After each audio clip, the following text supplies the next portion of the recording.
Hello everyone, it's Margaret here with 60andMe. Today we're going to talk about fashion and how to embrace your unique style of dressing. Now, as we get older, we get to express ourselves in ways that maybe we haven't felt we could and when we're working or in certain stereotypical roles, but now's the time to embrace our style and do what we like. Now, Gail Rubin is one of our bloggers and she wrote this article which inspired me for this conversation because she's got a very unique story herself and she actually has established her unique style of dressing based on the work she does. She's a comedian. But she just starts the article with a quote by Mark Twain that says, "Clothes make the man or the woman. Naked people have little or no influence on society."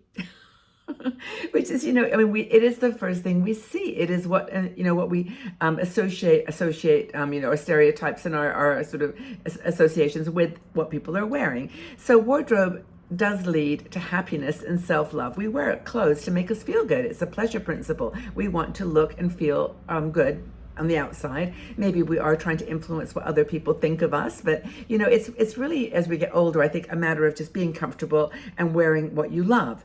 It defines who we are.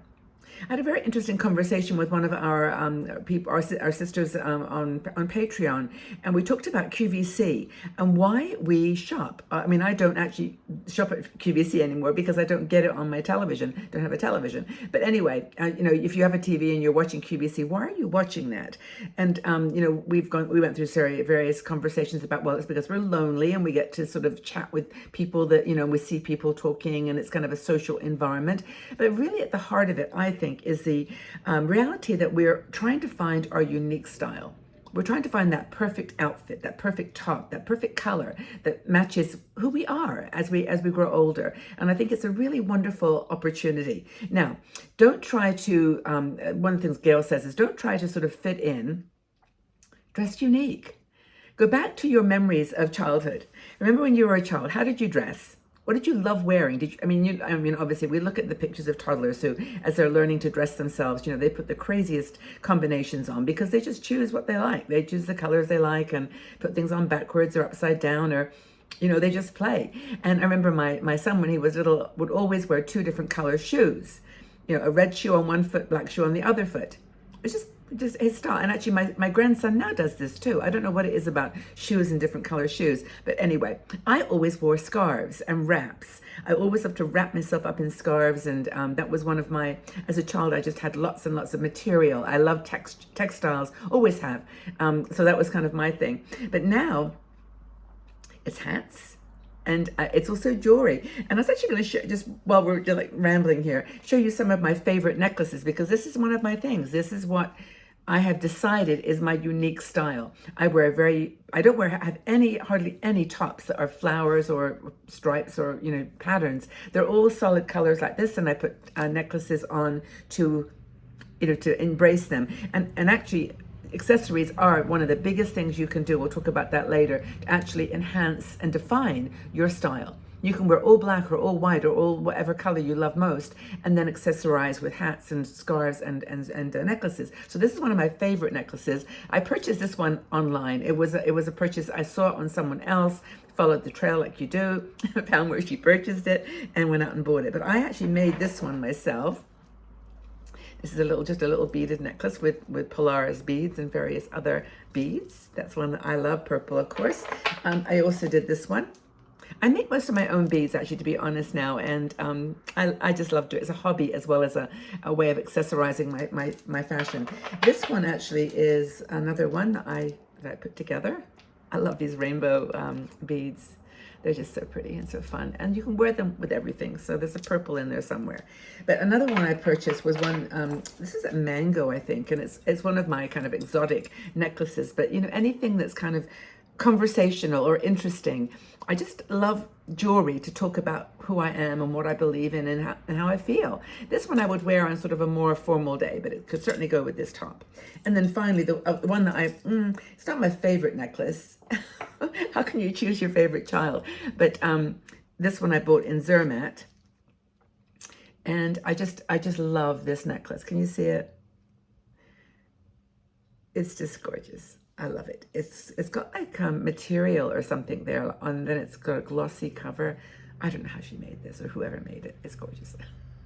So that's my necklaces. But anyway, you've probably got things that you wear, scarves, necklaces, bracelets, earrings, that define you, that are your unique style of dressing. So anyway, the point here is that as we get older, we lose our way. We lose our sense of individuality.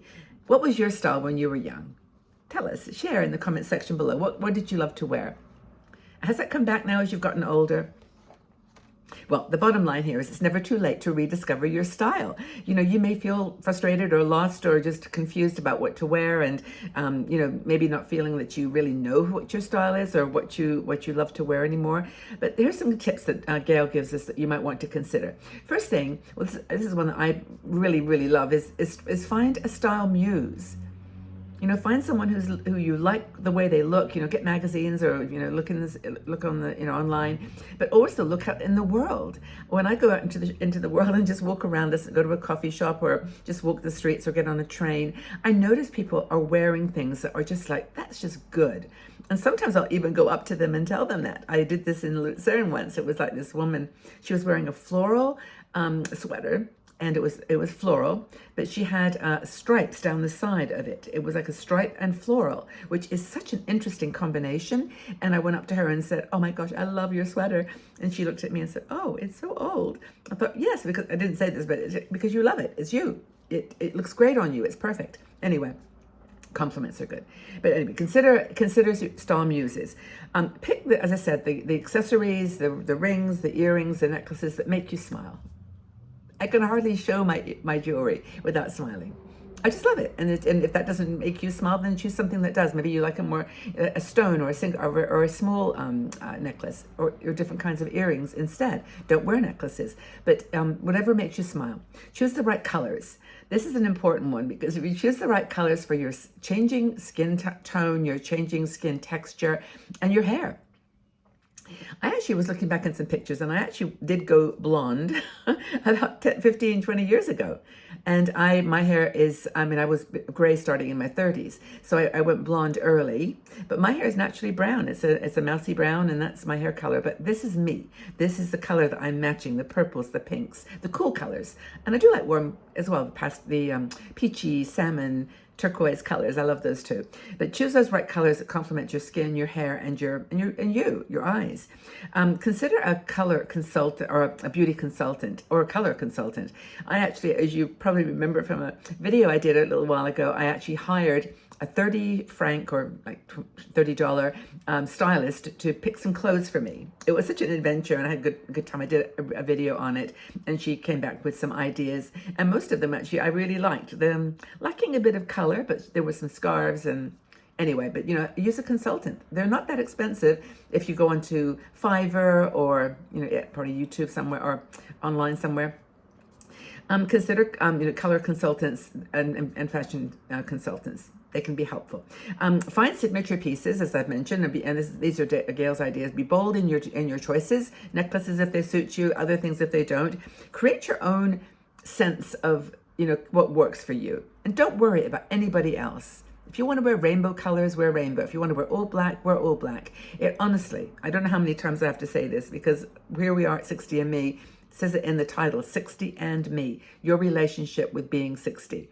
And if you have any doubts about what that means and what you can do to make yourself more comfortable in your 60s, the one thing are the clothes you wear. So choose a capsule wardrobe.